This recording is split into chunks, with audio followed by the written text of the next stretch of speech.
శ్రీమహాగణాధిపతయే నమః. ఓం గురుభ్యో నమః. ఓం శ్రీమాత్రే నమః. పరమేశ్వర స్వరూపమైనటువంటి జ్యోతిష, వాస్తు మరియు ఇతర అనేకమైనటువంటి శాస్త్రములను మనకు అందించినటువంటి మహర్షులకి నమస్కారం. హయగ్రీవ హయగ్రీవ హయగ్రీవేతి యోవధేత్ తస్య నిస్సరతే వాణి జహ్నుకన్యా ప్రవాహవత్.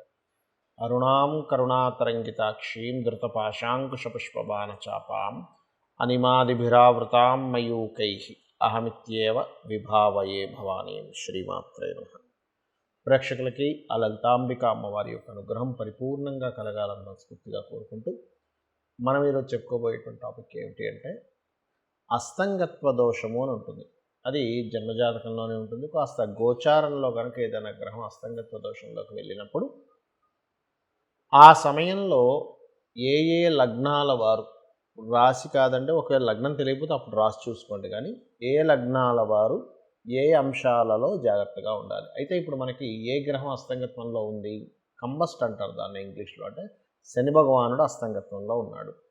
కర్మకారకుడైనటువంటి శని భగవానుడు కనుక అస్తంగత్వ దోషంలో ఉన్నప్పుడు మరి ఏ ఏ లగ్నాల వారికి ఏ విషయాల్లో జాగ్రత్త వహించాలి, ఎటువంటి పరిహార మార్గాలు చేసుకోవాలి, అది ఏ తేదీ వరకు ఉంది అని చెప్పి చూసుకున్నట్లయితే 12వ తేదీ మార్చి వరకు ఉందండి. ఇప్పుడు ఆల్రెడీ ప్రారంభమైంది. ఇక్కడ నుంచి 12వ తేదీ మార్చి 2024 వరకు ఉంది. కాబట్టి ఒక్కొక్క లగ్నరీత్యా మనం చెప్పుకుందాం. మకర లగ్నము, మకర రాశి. మకరం వారి కనుక చూసుకుంటే 2వ స్థానంలో శని భగవానుడు కంబస్ట్ అయ్యాడు. 2వ స్థానంలో కంబస్ట్ అయినందుకు శని మకర లగ్నం వారు మకర రాశికి ద్వితీయాధిపతి, అంటే ధనాధిపతి కూడా అవుతాడు. ఈ ధనస్థాన అధిపతి అయినందుకు ధనము అనేటువంటిది ఎట్లా ఉంటుందంటే ఇక్కడ ధన విషయంలో కొన్ని స్ట్రక్ అవుతూ ఉంటాయి మకర లగ్నం వారికి. కాబట్టి ఈ ధన సంబంధించిన విషయంలో ఫ్యూచర్లో ఏదైనా స్ట్రక్ అయ్యే యోగం ఉందా దాన్ని కొంచెం చూసుకోండి. అదేవిధంగా ఫైనాన్షియల్గా మీరు ఎవరికి ధనం ఇవ్వడం కానీ తీసుకోవడం కానీ ఇటువంటివి అసలు చేయకండి దయచేసి. అలాగే మరొక విషయం ఏంటంటే ఇక్కడ గమనించుకున్నట్లయితే ఈ యొక్క కుటుంబ సంబంధించినటువంటి విషయాల్లోని మరియు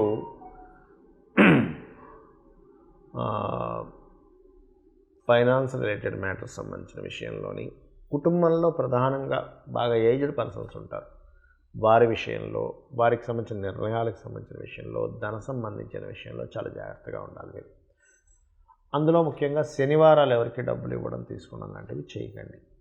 అదేవిధంగా మిగతా అంశాలు కనుక చూసుకున్నట్లయితే మీ యొక్క తల్లిగారు ఏదైనా బిజినెస్ రిలేటెడ్ సంబంధించిన విషయంలో అంటే ఫలానా బిజినెస్ చేద్దాం, ఇంత లాభం వస్తుందని చూసేటప్పుడు కొంచెం మీ తల్లిగారి బిజినెస్ విషయాల్లో కొంత జాగ్రత్తగా ఉండాలి.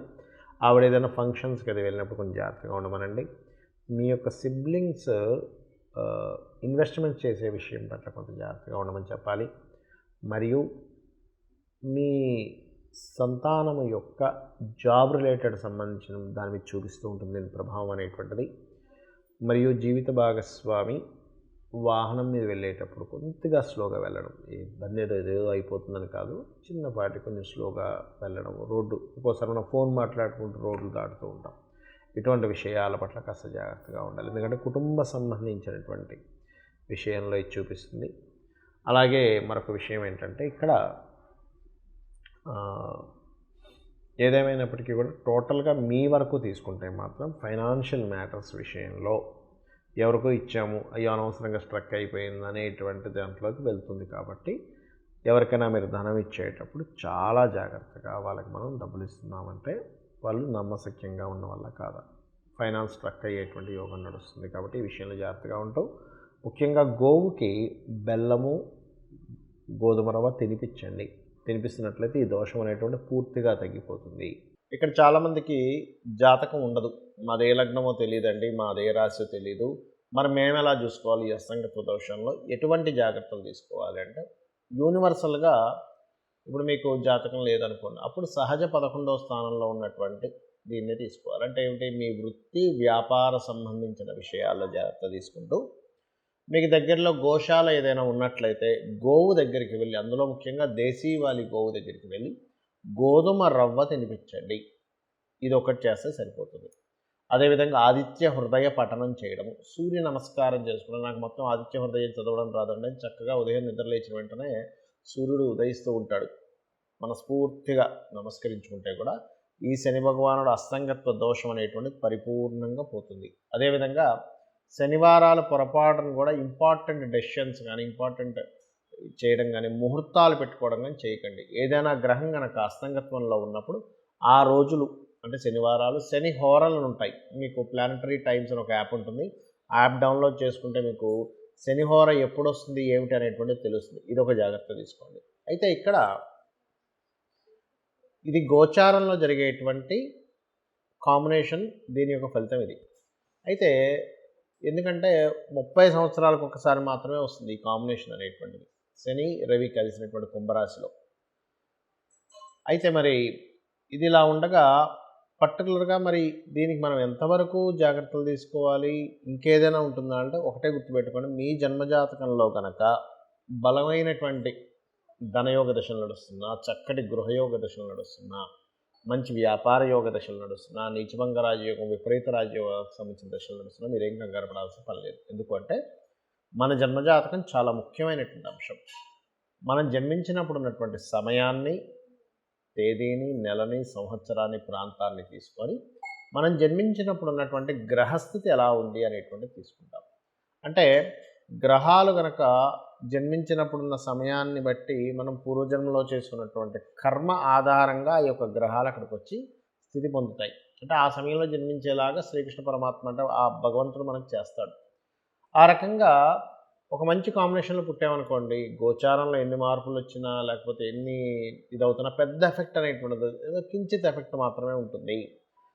మన జన్మజాతకంలో ఎప్పుడు కూడా మన లగ్నాన్ని బట్టి మన స్థితిగతులు ఏమిటి, మన ధనాధిపతిని బట్టి మనం ఏ మార్గంలో వెళ్తే ధనం మనకు కలుగుతుంది, ఏ సమయంలో మనం ధనాన్ని ఇన్వెస్ట్మెంట్ చేయొచ్చు, ఇన్వెస్ట్మెంట్ చేయకూడదు, ఎవరికైనా ఇవ్వాలంటే ఇవ్వాల్సిన సమయం ఉందా లేదా, అంటే ఇప్పుడు కరెక్ట్ టైమా కాదా, అదేవిధంగా ఒక ప్రాపర్టీ కొనుక్కుంటున్నామంటే ఎప్పుడు కొనుక్కోవాలి, ఏ దిశల్లో కొనుక్కోవాలి, వివాహం విషయాలు కానీ చాలామంది చూడండి వివాహం ఆలస్యం అవుతుందని బాధపడుతూ ఉంటారు. కానీ ఆలస్యం అవుతుందని బాధపడటం కంటే కూడా అది ఆ సమయం రాదు. ఆ టైంలో సమయం రానప్పుడు వాళ్ళకి అర్థం కాక అయ్యో మేము ఇప్పుడు చాలా ఇబ్బంది పడిపోతున్నామండి, మాకు సమయం రాలేదని చెప్పి ఇదవుతూ ఉంటారు. కాదు, ఇక్కడ బాగా అర్థం చేసుకోవాల్సిన విషయం ఏంటంటే మీరు సమయం రాకుండా ఒక సూర్యోదయం చూడండి, ఉదయం 6:30కి వస్తుంది, నేను అర్ధరాత్రి 1 గంటకి 2కి 3కి మాటిమాటికి తలుపులు తెరిసే సూర్యోదయం రాలేదంటే బాధ ఎలా బాధపడతామో, వివాహ సమయం ప్రతి వ్యక్తికి 3 నుంచి 5 సార్లు ఉంటుంది. ఆ సమయంలో అవుతుంది, చేయకూడని సమయాలు ఉంటాయి, అది మీ పర్సనల్ చార్ట్లో ఉంటుంది. అలాగే వివాహమే కాకుండా విదేశాలకు వెళ్ళేటువంటి యోగం కావచ్చు, వ్యాపారాల్లో రాణించేటువంటి సమయం కావచ్చు, ఏ వ్యాపారం యోగిస్తుంది అనేటువంటి విషయాలు కావచ్చు, లైఫ్లో టర్నింగ్ పాయింట్స్ కావచ్చు, ఏ నెలల్లో ఎటువంటి జాగ్రత్తలు తీసుకోవాలనేటువంటి విషయాలు కావచ్చు, అన్నీ కూడా మీ యొక్క జన్మజాతకంలో ఉంటుంది, గుర్తుపెట్టుకోండి.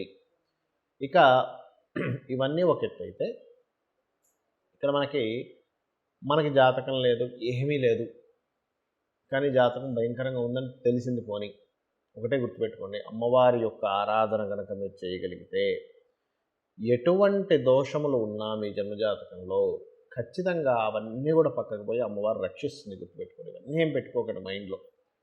అయితే మీకు ఇక్కడ సందేహం కలగొచ్చేవండి, మరి మనకి జన్మజాతకంలోనే మొత్తము ఉంటే మరి ఈ గోచార ఫలితాలని ఈ అస్తంగత్వ దోషాలు ఇవన్నీ చెప్పుకుంటున్నాము అంటే మనిషి యొక్క జీవితం 2 రకాలుగా డిజైన్ చేయబడుతుంది. ఒకటి మన నిర్ణయాలు, మనం తీసుకునే స్టెప్స్, మనం తీసుకునే నిర్ణయాలు, మన ఆలోచనలతో ఒకటి ఉంటే, మన ఆలోచనలతోని మన నిర్ణయాలతో సంబంధం లేకుండా బయట మార్కెట్ కానీ గోచారం కానీ నడుస్తూ ఉంటాయి. అంటే అలాగా చూడండి, ఒక వ్యక్తి మొన్న ఒక 3.5-4 ఏళ్ల క్రితం మనకు కరోనా వచ్చింది. అసలు ఎవరు ఊహించలేదు, ఏదో పెట్టాడు అట్లాగా, ఒక షాప్ ఏదో పెట్టుకున్నాడు, సడన్గా కరోనా వచ్చింది, మూసేయాల్సి వచ్చింది. ఎంత ప్లానింగ్ చేసుకున్నా ఏం చేసుకున్నా కూడా బయట ఉండే వాతావరణం మారిపోయింది. లేదా ఒక వ్యక్తి ఒక ఈవెంట్ అనుకున్నాడు, సడన్గా వర్షం పడింది. అంటే ఏమిటి, మీకు సంబంధం లేకుండా అలా ఉంటుంది. లేదా ఒక ప్రదేశానికి వెళ్దాం అనుకున్నాం, ట్రాఫిక్ ఎక్కువైపోయి జామ్ అయిపోయి మీరు వెళ్ళవలసిన సమయం కంటే ఒక అరగంట గంట లేట్ అయింది. అంటే ఏమిటి, మీ చేతుల్లో లేదు అది కొన్ని. అయితే గోచార గ్రహాలు ఏం చెప్తాయంటే ప్రజెంట్ కండిషన్ ఇలా ఉంది, ఇలా జరగబోతుంది, సో నీ ప్లాన్స్ని ఇలా ప్లాన్ చేసుకో. గోచారంలో ఇక ధనం మీదకి ఈ గ్రహం వచ్చింది, గోచారంలో గృహం మీదకి ఈ గ్రహం వచ్చింది, గోచారంలో వివాహ సమయం సంబంధమైనటువంటి వాటికి ఈ గ్రహం వచ్చింది కాబట్టి నువ్వు ఈ పరిహార మార్గం చేసుకో అనేటువంటిదే గోచార ఫలితాలు. కాబట్టి మీరు ఈ యొక్క గోచార ఫలితాలని, మీ జన్మజాతక ఫలితాలని తెలుసుకొని ఆ అమ్మవారి యొక్క అనుగ్రహాన్ని పరిపూర్ణంగా పొంది మీరు ఆయురారోగ్యాలతోని అష్టైశ్వర్యాలతో తొలతూగాలని మనస్ఫూర్తిగా కోరుకుంటూ శ్రీమాత్రే నమః.